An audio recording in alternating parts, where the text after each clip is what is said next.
All right, this is cause number 24 DCCR 0122, State of Texas versus Catherine Welch. Ma'am, are you Catherine Welch? Yes, Your Honor. And Ms. Welch is here with her attorney, Mr. Gertz. State's attorney is present. Ms. Welch was previously in court, entered a plea of guilty to driving while intoxicated, third or more, as well as a prior offense, which made it a second-degree felony offense. There was no agreement with regard to punishment. I have received the pre-sentence report, and has everyone had an opportunity to review that report? We have, Judge. Are there any additions or corrections to that report? Not from the state, other than I want to acknowledge I have received Mr. Gertz's sentencing memorandum. I'm going to get to that too in just a second. Any additions or corrections? Aside from the one comment that I make in the sentencing memoranda about a comment that she made about rehabilitation, I think it's more of a clarification, so I'm happy to touch on that. But other than that, we don't have any additions or corrections. Okay. And Ms. Smallfino has already stated, as well as I have received the sentencing memorandum at 5:47 p.m. yesterday. Going to point that out for the record. The Harris County judge got her sentencing memoranda at midnight, so. Well, it was reviewed quite early this morning, but I did review it. Ms. Smallfino, you've had time to review it as well? Same, Your Honor. Okay. Other than that, I think you all should have a... Buckle up, guys. Today we are going to witness a courtroom case where every word matters because one decision is about to change someone's future forever. The hearing begins with the judge confirming the defendant's guilty plea, reviewing sentencing documents, and making sure both sides are prepared to move forward. Nothing dramatic has happened yet, but the calm atmosphere creates intense suspense, leaving everyone wondering whether this woman will receive another chance or spend years behind bars. There's only a few, but there were some jail incident reports that should have been provided to counsel. Did you both receive those as well? Yes, Judge. I did. Okay, is everyone ready to proceed with sentencing then? Yes, Judge. Yes. All right, Mr. Gertz, do you have witnesses? I'm not going to call any live witnesses unless the court requires it. When we have a person present from the Dream Center, if the court wants to inquire about that, I would essentially let her come up and talk if you want to have that conversation. But okay. I think, our focus here is going to be on the topics that we talked about or write about in the sentencing memo. And just sort of allowing, if the court decides to do what we're asking you to do, we are open and welcome to whatever the court requires of her. Sure. To enter and successfully complete. We just wanted you to have that option on the table as well. That okay. is an option that doesn't cost the court anything. Right. The state anything. And for the record, I'm aware of the Dream Center and their program and what they do. And so if I have any specific questions, if we get to something where I would need that, then I appreciate them being here and I'll ask those questions. Ms. Smallfino, does the state have any witnesses? No. All right, then argument.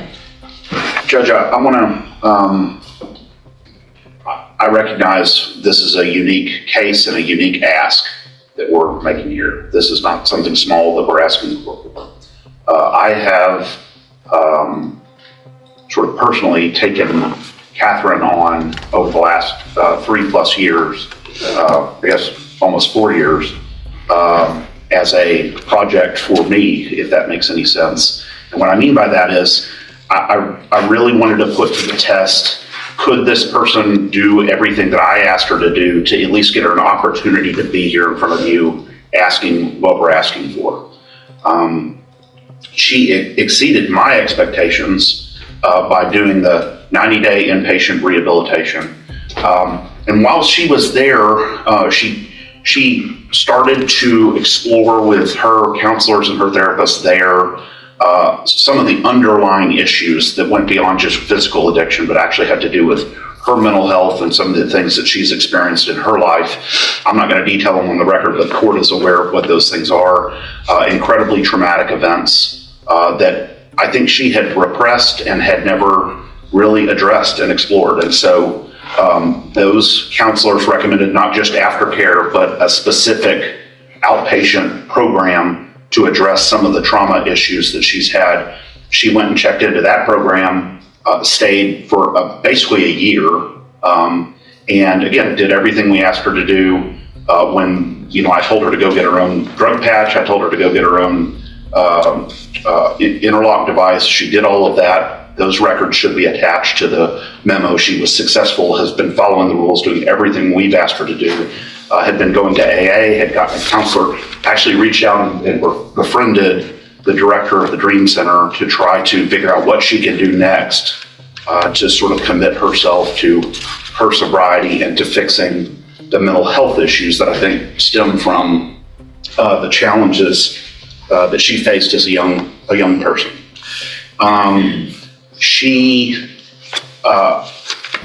Sometimes it's easy to look at one side of the ledger, the rap sheet or the criminal history, and think that defines this person.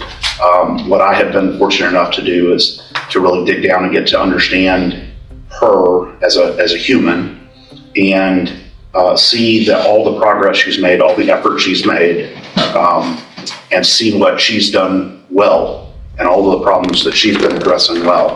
The defense attorney now begins presenting the strongest possible argument on Catherine's behalf. Instead of focusing only on her criminal record, he explains the remarkable effort she has made over the past several years.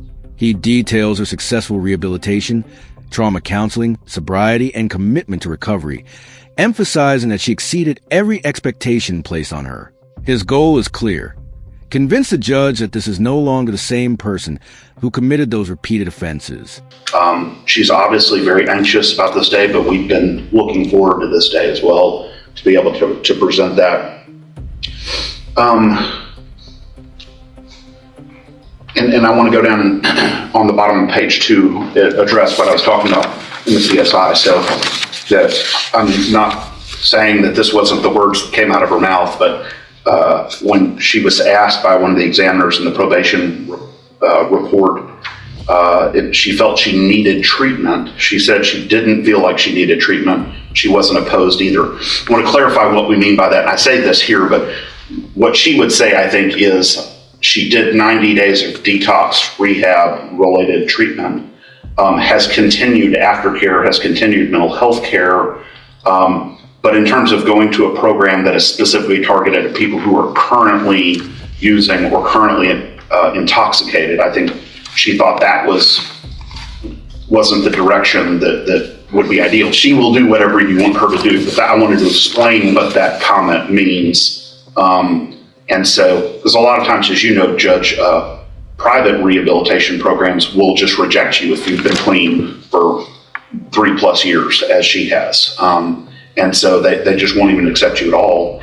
So I think that was just a misunderstanding or a miscommunication between the probation officer and Catherine. But nonetheless, she's willing to do whatever the court chooses here. Additionally, we've been in contact with her current parole officer. They are willing to keep her on parole instead of revoking her, depending on what the court does here. And so that was encouraging as well. I think we had the same kinds of conversations with them about her recovery and about her efforts. And so I think that was an encouraging sign from them. And then finally, Judge, you see, we didn't want to focus too much on support from the community because, again, this isn't just a run-of-the-mill case. This is a different focus. But she is married. She has a family. She recognizes the impact that all of this has had on her family and her relationships, the strain it has put on her husband, both financially and also emotionally. And she accepts responsibility for that and is asking the court to consider this extremely rare position that we're asking the court to take here. Obviously, if the court would like her to address the court, she is. As the defense continues, the attorney addresses concerns raised in the pre-sentence report and carefully explains why certain comments may have been misunderstood. He points out that Catherine has remained sober for years, making some rehabilitation programs no longer appropriate for her. He also highlights support from parole officials, her family, and community resources, arguing that probation with strict supervision could allow her recovery to continue rather than be interrupted by another lengthy prison sentence. Know what is in the best interest of public safety. Unfortunately, none of us do. So I would defer to the court's wisdom and whatever you think is appropriate based on the volume of information that you have. All right, thank you. Anything else? Would you like to say something to the judge? Your Honor, I just want to say that the past was fueled by drugs and alcohol. I take complete responsibility for that. I did not know from very young when things happened in my life that it could have been, some of it could have been treated and stopped earlier if I had gotten help for my mental health. That, after I received this DWI, that helped me get myself to a place that I could go into a treatment program and deal with some of those past traumas. In the past, I didn't. I medicated and drank to just forget about the pain, just numb myself out. I didn't know how else to deal with that. And when I got on my mental health meds, and I had bipolar, I had PTSD, and my mind back then was very chaotic. And I just want to say, after I had my mental health meds, I was able to go through treatment at Santa Maria in Houston, and that place really saved my life. I did extensive 90-day treatment with trauma counselors. It was a trauma-informed community there. And also, when I completed that, I worked an outpatient program, but I still lived on their facility. I went to the sex trafficking and recovery program, and I was in that for about 8 months, where I got the state paid for the counseling for trauma still. And I just worked really hard in that. I got a job while I was in there. And then once that program was over, I moved to a sober living facility in Oxford House in Spring, and I worked there until I felt like I was strong enough to come home and do what I needed to do. And I was in the complete program for right out of here. And I'm sorry, I'm very nervous today, and I know that my past record is, like Brian said, atrocious. But The prosecution now steps in with a surprisingly balanced perspective.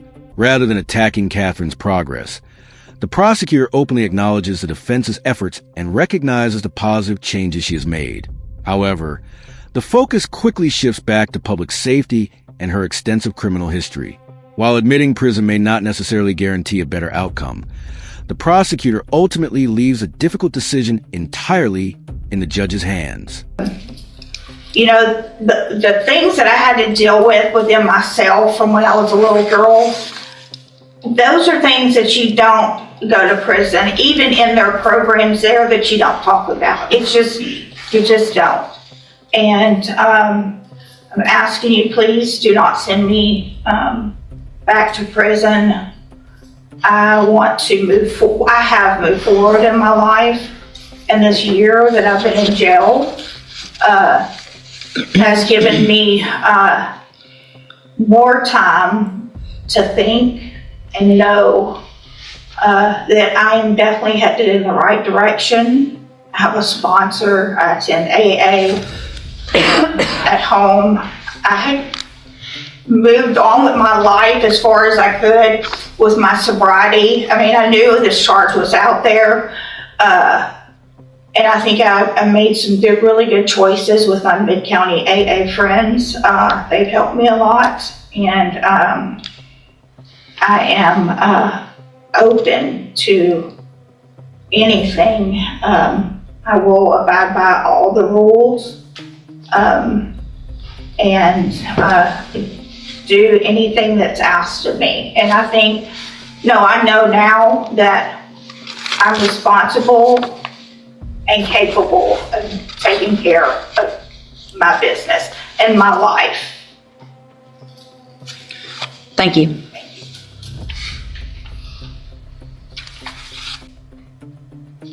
So Now comes the most personal moment of the hearing, as Catherine speaks directly to the judge. She openly accepts responsibility for her past and explains how years of untreated trauma, PTSD, bipolar disorder, and addiction controlled her life.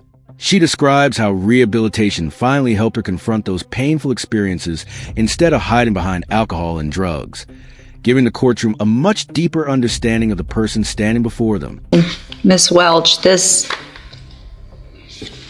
Miss Malfino probably said it yet best, and I get this often, and they don't envy my position, and this is the worst part of my job. But I worked hard to get here, and it's my job. Part of my job, it's several things, and it's to look at, obviously defendants and giving chances and things like that, but it also is about making our community safe. And I have to look back, this is your 10th DWI. It's not your 5th. It's not your 8th. It's the 10th. And while I understand the trauma that you went through, that you've been to SAFE 3 times. You've been given opportunities on probation where they were revoked. You've had opportunities while you were on parole to do what you have done now. And while I appreciate what you've done, and I think that's great, and my goal isn't to, to stop any improvement, but I can't, in my opinion, in good faith, go home tonight, look myself in the mirror and say I gave somebody on their 10th DWI, that your last sentence was for 15 years in prison. The one before that was for 10. The one before that, you've gone to another 10 year, back in 09. I mean, this goes back to the 90s. You got a 10-year sentence in 2011. While you're on parole for that one, you get another one, so they give you 15 years, and you get out and you're on parole and you do it again. The fact is, we're just lucky that you haven't killed someone in our community 9 times. Continuing her emotional statement, Catherine pleads for one final opportunity to keep rebuilding her life instead of returning to prison. She explains how sobriety, counseling, Alcoholics Anonymous, and supportive friendships have completely changed her outlook. Promising to obey every condition the court may impose, she insists she is finally capable of living responsibly. Her sincere words leave the courtroom facing an emotional conflict between compassion and accountability. Time's over. Being given opportunities. I just can't do it. I'm going to find that you entered your plea of guilty freely and voluntarily. I'm going to find and your plea of true to the prior offense. I'm going to find sufficient evidence to find you guilty, and at this time find you guilty of driving while intoxicated. I'm going to sentence you to a term of 18 years in the institutional division of the Texas Department of Corrections. You will receive credit on that sentence for any time that you've been in custody that the law gives you the right to receive. You're going to be handed a trial court certification that shows this was not, well, I guess there was an agreement because the waiver of the enhancement, which could have been a 25 to life, as Mr. Gertz said. So I'm going to hand you the certification that shows this was an agreement. You've waived your right to appeal. I'm also handing you a written admonishment regarding your ineligibility to possess a firearm or ammunition. The judge finally begins explaining how he reached his decision, and the mood inside the courtroom becomes even more intense. While acknowledging Catherine's progress and expressing genuine respect for her recovery, he carefully reviews her long history of repeated DWI convictions, revoked probation, and previous prison sentences. His reasoning makes one thing clear: protecting the public must outweigh the hope that this time the Happy to outcome do is that different. for not sure how you want to proceed on that. Okay, thank you. Ms. Malfino? Judge, I don't envy the position that the court is in this morning. I do take very seriously the comments of Mr. Gertz. I take him at his word for that, and I hope that all of those things are true. It's difficult for me as a representative of Jefferson County and the state and the citizens that are on the roads every day to stand up and say I agree with probation, but I don't disagree with the things that Mr. Gertz has said and the information that is in his sentencing memo. To play the other side of the coin, does it suggest that she received the benefit of the doubt already by me waiving the habitual status that she could have been facing based on her number of priors? Does it seem in good conscience that I can say I ignore all of those priors? Absolutely not. But obviously, we have seen that her multiple trips to the penitentiary have resulted in no change of behavior until hopefully now in these last 3 years. And I do sympathize with Ms. Welch as an individual.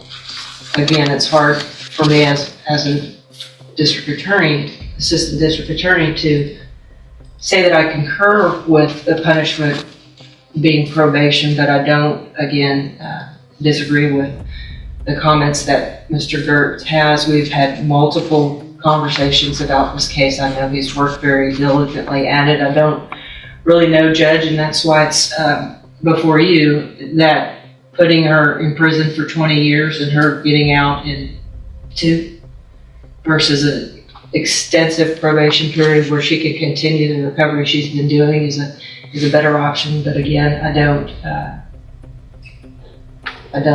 Suspense reaches its peak as the judge officially announces the sentence. After formally accepting the guilty plea, he orders Catherine to serve 18 years in the Texas Department of Corrections. He also explains her legal rights and the consequences that come with conviction. It is a decisive moment everyone inside the courtroom has been waiting for, bringing the emotional hearing to its dramatic climax. Possession, because of the judgment entered against you, you're ineligible under Texas law to possess a firearm or ammunition. Possession of a firearm or ammunition could lead to charges against you. You should read the written admonishment I provide you. If you have any questions about that, you can talk to Mr. Gertz. And Ms. Welch, I take no pleasure in this. This is extremely difficult for me.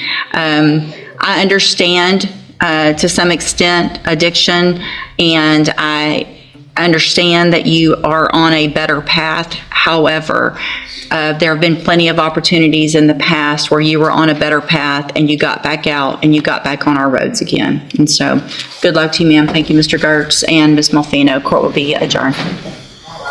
In the final moments, the judge makes it clear that this decision brought him no satisfaction.